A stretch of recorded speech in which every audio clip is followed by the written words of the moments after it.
제7장 의약품의 사용법 1863년 5월 제7일 안식일 예수재림교회의 대총회가 조직되었고 그때의 신자의 총 수는 3,500명에 불과하였다. 그 이후 얼마 안 되어 엘렌 G 화이트 여사는 건강의 중요성에 대하여 또한 신체적 건강과 신앙적인 경험과의 밀접한 관련성에 대하여 재림 신도들의 주의를 환기시킬 만한 계시를 받았다. 그 계시 가운데 주신 빛은 음식물, 맑은 공기의 가치, 물의 사용법, 위생적인 의복, 신체 운동 및 휴식과 안정 등 중대한 생활 방법들에 관한 것들이었다. 1863년 6월 6일에 받은 중대한 계시 중에서도 가장 주목할 만한 것은 그 당시 의사들이 무관심하게 처방하고 있던 유독성 약물의 해로운 영향에 관한 빛이었다. 그 이후로 계속해서 많은 계시들을 받았는데 그 중에서도 가장 중대하고 근본적인 건강개혁에 관한 계시는 상세한 원칙들과 그 원칙들을 적용하는 방법들을 제시해 주었다. 이러한 원칙들은 건강을 보존하는 문제, 병자를 간호하는 방법, 의료기관의 필요성, 제7일 안식일 예수재림교회가 실시해야 할 의료기관들의 운영 방침들에 대해서 훌륭한 지침이 되었다. 화이트 여사께서는 건강에 관련된 재반 문제들에 대하여 많은 글을 쓰셨다. 제일 처음에 종합적인 내용을 다룬 것은 1864년에 출간된 신령한 은사 제4권 120에서 151페이지의 건강이라는 제목으로 실린 것이었다. 화이트 여사께서는 30페이지에 달하는 내용을 질병과 그 원인들이라는 제목으로 6회로 구분하여 연재한 기사들을 가려뽑은기별 제2권의 맨 끝부분에 전체의 내용을 그대로 살려서 게재하였다. 연재하는 기사로 구분하여 질병과 그 원인들이라는 제목을 붙여 소책자로 출판하였다. 1865년에는 화이트 목사와 화이트 여사께서 과거에 6권으로 구분했던 소책자들을 한데 묶어 건강 혹은 생활 방법이라는 제목으로 책을 편찬하여 출판하였다. 그때로부터 수십 년 동안 우리 교단의 기관지들은 시시로 건강의 문제로 쓴 화이트 여사의 글을 게재하였다. 1890년에 화이트 여사는 그리스도인 절제와 성경상 위생이라는 책의 전반 부분에 건강기별에 대한 종합적인 묘사를 하였다. 1905년에 화이트 여사는 건강 문제에 관한 그의 역저, 치료 봉사를 출판하였다. 화이트 여사는 이 책을 미국과 해외의 여러 나라에 보급하려고 열중하였다. 화이트 여사께서는 건강에 관한 일반적인 내용을 다룰 때마다 유독성 약물과 환자의 치료 목적으로 그 약물을 투여하는 문제에 관하여 논의하였다. 최초로 받은 건강개혁에 관한 계시의 내용 중에서도 가장 두드러진 부분은 유독성 약물의 문제로서 신령한 은사의 처음 30페이지 중에서 8페이지에 달한다. 질병과 그 원인들이라는 제목으로 6회로 구분하여 연재할 때 화이트 여사는 1회의 내용 전체에 약물의 문제를 다루었다. 그 당시 유독성 약물의 위험성에 대하여 경고의 기별을 전한 자는 화이트 여사뿐만은 아니었다. 대서양 양편에 있는 미국과 서유럽의 여러 나라에서 저명한 의사들은 적절한 진단법의 결여를 개탄하였으며 그 당시 널리 처방하여 온 유독성 약물의 사용에 대하여 심각한 의구심을 표명하였다. 그 결과로 병자를 치료하기 위한 목적으로 약물을 사용하는 것에 관하여 점차적인 변화가 따르게 되었다. 20세기 초엽에 이르러 약물 사용법의 변화는 급진적으로 현저하게 이루어졌으며 과학적이며 실험적인 분야의 발전에 따라 현대적인 의료교육도 크게 향상하게 되었다. 특히 화이트 여사께서 초기에 저술한 책들 가운데 그 당시의 의사들과 약물 사용법에 관하여 독자적으로 강력한 발언들을 하셨다. 화이트 여사의 글들을 정당하게 평가하기 위하여 우리들은 글이 기록된 그 당시 의료계의 사정들을 어느 정도 알아야 한다. 물론 정확한 지식을 얻기 위하여서는 그 당시의 의료계의 문헌들을 검토함으로 알 수 있으나 단편적이면서도 정확한 지식을 얻기 위하여 D.E. 로빈슨이 저술한 최근의 저서 우리들의 건강 기별에 대한 이야기 13에서 27페이지를 보면 알 수 있다. 특별히 교회 사업과 신자들의 문제를 다룬 책들 중에서 화이트 여사는 어떤 단일 제목보다도 건강 문제와 환자의 간호법에 대하여 더욱 많은 글을 쓰셨다. 치료봉사, 의료봉사, 식생활과 음식물에 관한 권면, 건강과 절제에 관한 권면 및 교회 증언의 여기저기에 실린 글 등 무려 2000페이지가 넘는 건강에 관한 권면들을 일반 대중에게 보급하였다. 그의 저서들을 읽는 독자는 건강개혁의 기별에 대하여 충분하고 균형진 묘사를 하게 된 기별의 근원들을 찾아볼 수 있을 것이다. 이 책 가운데 의료계의 인사들에게 보낸 서신들과 우리 기관들과 관련하여 쓴 글들을 여러 자료에서 발췌하여 4개 장으로 구분하여 편찬하였는데 그 내용 중 덜어는 이미 출판되었고 덜어는 아직 출판되지 않는 것들이 있다. 이런 글들의 내용을 보면 화인 여사께서 자신이 받은 계시 가운데 나타난 원칙들을 스스로 적용한 방법이 설명되어 있다. 환자를 간호하는 문제에 관하여 쓰신 글 가운데 우리들이 반드시 따라야 할 이상적인 표준을 언제나 주장하였다. 이와 동시에 화인 여사는 표현된 용어를 통해서도 알 수 있듯이 특수한 환경과 조건에 따라 비록 유독성의 약물임을 알면서도 그 약물을 투여하는 것을 정당하고 필요한 것으로 인정하였다. 엘렌 G. 화이트이 헌신적인 그리스도인 의사가 외과적인 수술을 시행할 때 그 수술실 안에 그리스도와 천사들이 참석하여 지도한다는 사실을 보증하는 말씀을 주신 것은 매우 의미심장한 일이다. 대수술이 진행되기 전에 수술대에 오른 환자의 전신이 매우 강인하고 어떤 의미에서 해로운 약물에 의하여 전신마비의 상태에 빠지면 완전히 의식을 잃고 완전한 무감각 상태에 이르게 된다. 게다가 수술 과정이 끝난 후에 의사는 그 환자를 수술에서 오는 쇠퇴 증상, 쇼크, 격심한 통증 및 심한 경우에 사망까지 초래하는 위험에서 구출하기 위하여 여러 가지 진정제들을 투여하지 않으면 안 될 때가 있다. 오늘날 많은 신자들이 하나님의 뜻을 알고 순종하려고 노력함에 따라 1893년에 어떤 의학도가 약물 사용에 관한 화인 여사에게 질문한 것과 꼭 같은 질문을 하게 될 것이다. 그 학생은 편지 가운데 이렇게 말하였다. 우리들의 증언의 말씀들과 생활 방법이라는 소책자를 연구해 볼 때 주님께서 우리들의 의료 사업에서 약물을 사용하는 것에 대하여 강력하게 반대하신 것을 알 수 있습니다. 많은 의학도들은 생활 방법에 언급하신 약물이라는 어휘의 정의를 이해하지 못하고 있습니다. 그 말이 우리 의학도들이 흔히 말하는 약물, 곧 수은, 스테리키닌의 비소 등을 의미한 것입니까? 아니면 칼륨, 옥도, 해총 등 보다 단순한 치료제들을 모두 포함해서 의미한 것입니까? 우리들은 하나님의 방법을 얼마나 철저하게 따르느냐에 비례하여 우리들의 성공이 결정되리라는 것을 잘 알고 있습니다. 이러한 동기에서 저는 위에 질문을 한 것입니다. 곧 뒤에 따르는 제28장의 첫 부분은 의학도의 질문에 대한 화인 여사의 답변이다. 28. 약물 사용에 대한 설명. 약물에 관한 질문에 답변한 내용. 나는 그대의 질문에 대하여 생활 방법 가운데 상세히 밝히지는 않았으나 넓은 의미에서 이미 답변을 하였다고 말할 수 있습니다. 유독성 약물들이란 바로 그대가 말한 그런 것들이다. 보다 단순한 치료제들은 그 단순한 성분에 비례하여 유해성이 적다. 그러나 이런 단순한 치료제들일지라도 꼭 필요치 않은 여러 경우에 사용되고 있다.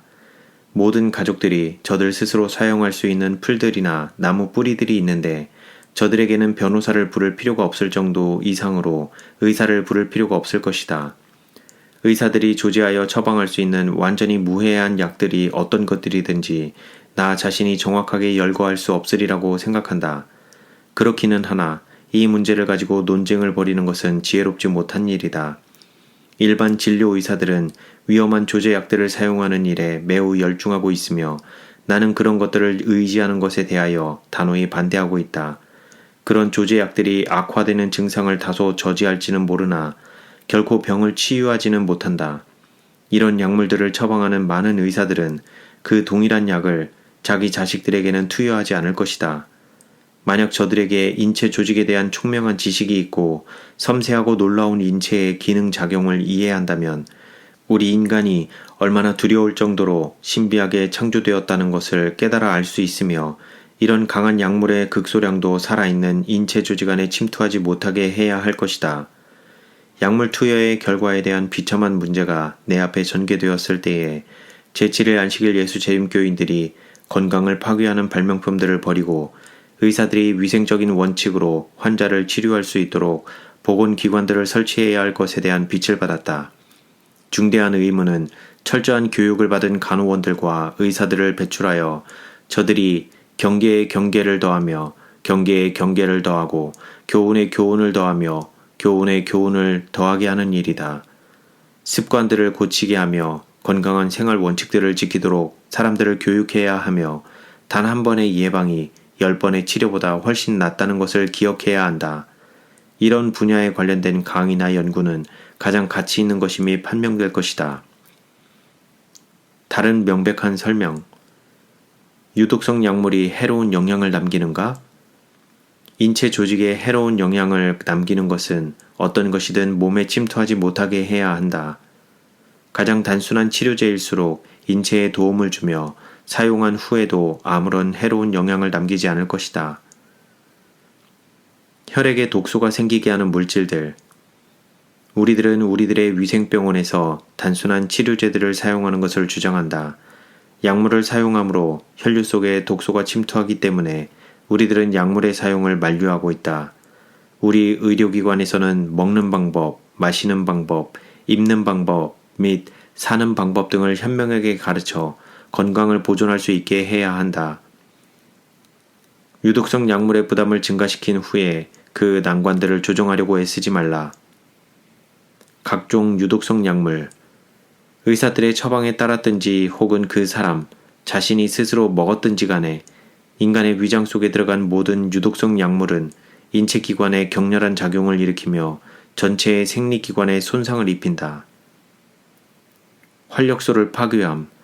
약물은 항상 활력소를 파괴하고 소멸시키려는 경향이 있다.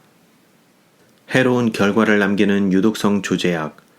비록 당장의 고통을 진정시켜주는 것일지라도 하나님의 종들은 해로운 결과를 남길 약물을 인체에 투여해서는 안 된다.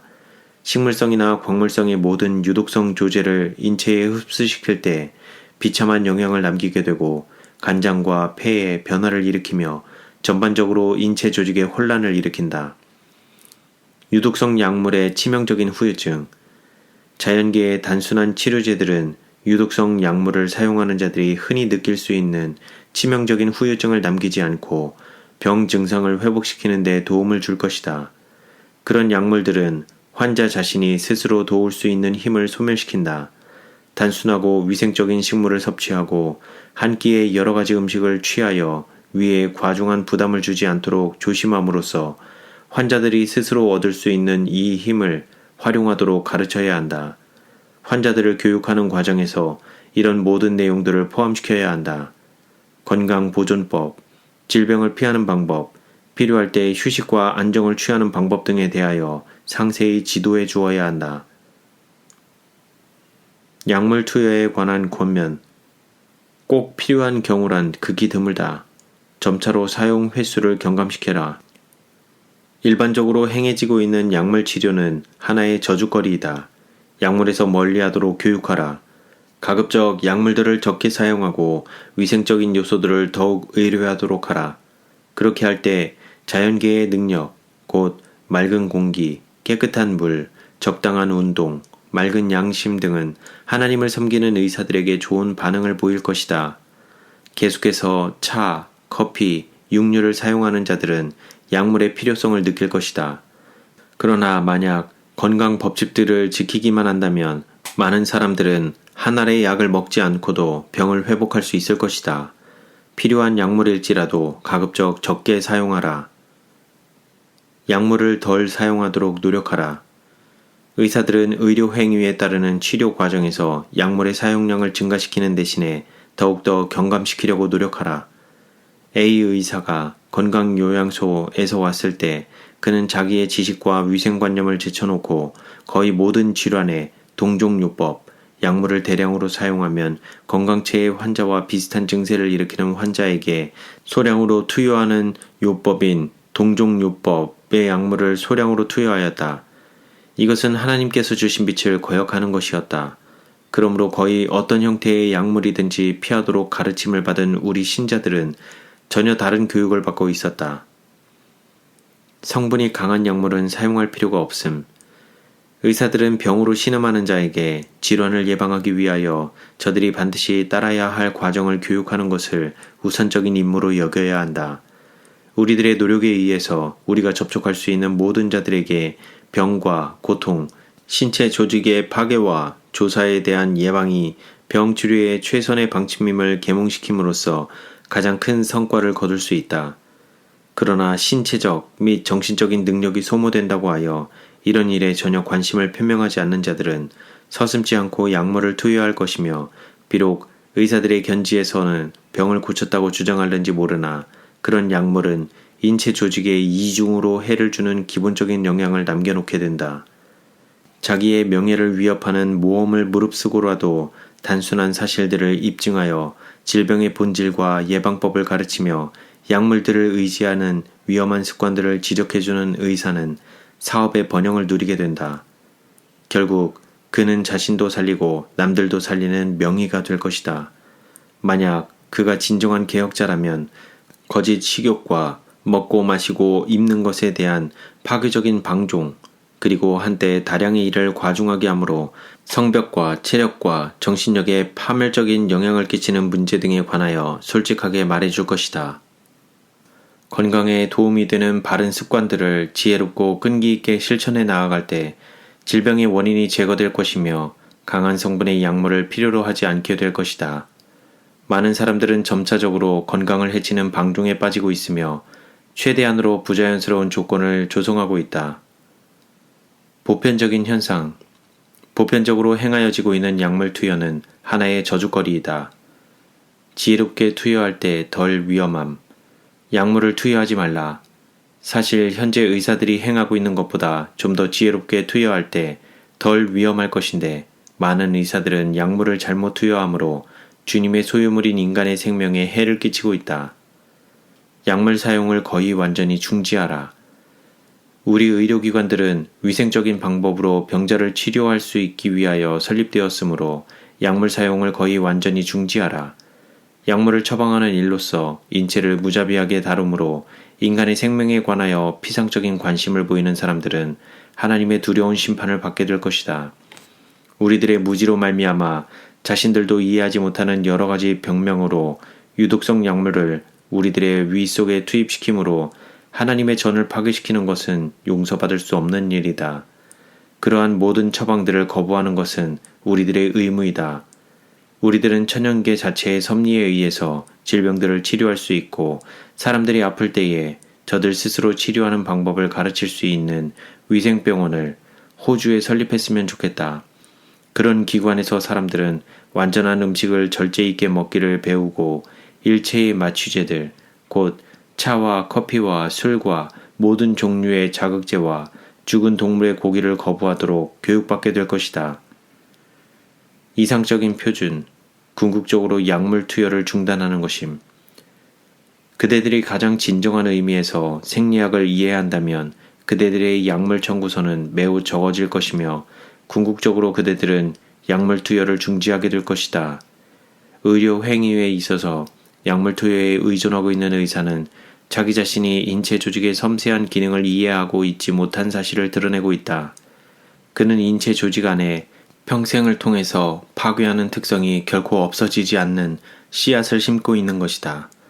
나는 이 사실을 말하지 않고는 도저히 견딜 수 없으므로 그대에게 말하는 것이다. 그리스도께서는 인간을 구원하시기 위하여 마치 약물 투여로 무자비하게 인체를 다루는 것처럼 자기 몸을 희생당하게 하심으로 지나친 대가를 지불하셨다. 주님께서는 여러 해 전에 약물을 사용하지 않고 병자를 치료하기 위하여 의료기관들을 세워야 할 것을 나에게 계시로 보여주셨다. 인간은 하나님의 소유물이며 인체에 파괴적인 흔적을 입히는 것과 인체 조직에 사망의 씨를 뿌림으로 생긴 고통은 하나님께 대하여 모욕하는 것이 된다. 수술실에 나타나는 거룩한 임재. 수술실에 임재하는 그리스도. 위급한 수술을 하기 이전에 의사는 위대한 의원이신 주님께 도움을 구하여야 한다.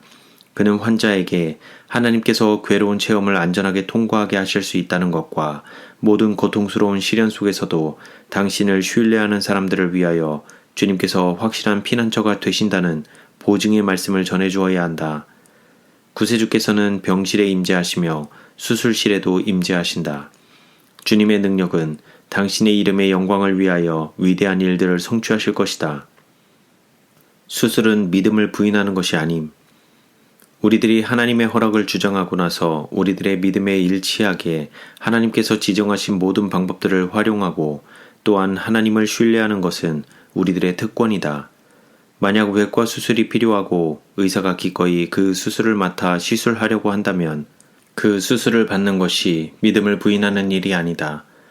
환자가 자기의 의지를 하나님의 섭리에 위탁한 후에 그는 위대한 의원이시며 강한 치유자이신 주님을 신뢰하고 가까이 나아가며 완전한 신뢰심으로 자기 자신을 주님께 바쳐야 한다. 주님께서는 당신의 이름의 영광에 합당한 방법을 따라서 환자의 믿음을 영화롭게 하실 것이다. 주께서 심지가 견고한 자를 평강에 평강으로 지키시리니 이는 그가 주를 의뢰함이니이다. 너희는 여호와를 영원히 의뢰하라. 주 여호와는 영원한 반석이심이로다. 예수님께서 의사들의 손을 이끄심. 그대가 위급한 수술들을 시행하였을 때 그대의 곁에 누가 계셨을까?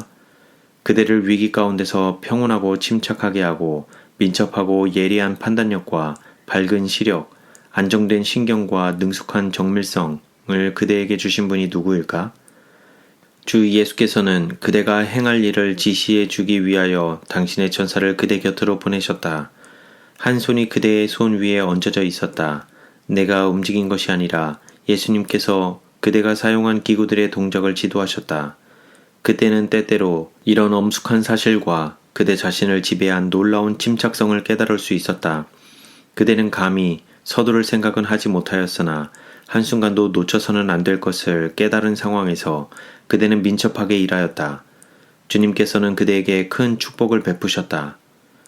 위급한 수술에 임하여 그대가 하나님의 지도를 바랄 때에 하나님의 천사들은 그대들의 곁에 서 있었으며 옆에서 보는 자들이 깜짝 놀랄 정도로 그대의 손은 정밀하게 수술을 시행하고 있었다. 의사 곁에 서 계신 거룩한 감시자. 그리스도께서는 역사상 가장 위대한 의료 선교사이시다. 주님께서는 단 한 사람의 환자도 실패하신 적이 없으시다. 주님께서는 이 기관에서 수고하는 의사들에게 힘을 주고 지도하는 방법을 알고 계신다. 따라서 주님께서는 의사들이 어려운 외과 수술을 시행할 때에 저들의 곁에 서 계신다. 우리들은 이 사실을 분명히 알고 있다. 주님께서는 만약 의사들의 집도가 털끝만큼이라도 빗나갔다면 실패하였을 그런 환자들의 생명을 구원해 주셨다. 하나님의 천사들은 그리스도께서 위하여 당신의 생명을 바치신 자들에게 계속적인 봉사를 하고 있다. 하나님께서는 이 기관의 의사들이 당신을 섬기고 있으므로 저들에게 재능과 능률을 주신다. 저들은 저희가 가진 재능이 저들 자신의 것이 아니라 위로부터 받은 것임을 알고 있다. 저들은 거룩하신 감시자께서 저들 곁에 계심을 깨닫고 있으며 주님께서 당신을 섬기는 의사들에게 지혜를 주시고 저희가 종사하는 사업을 위하여 지혜롭게 활용할 수 있도록 해주신다는 것을 인식하고 있다.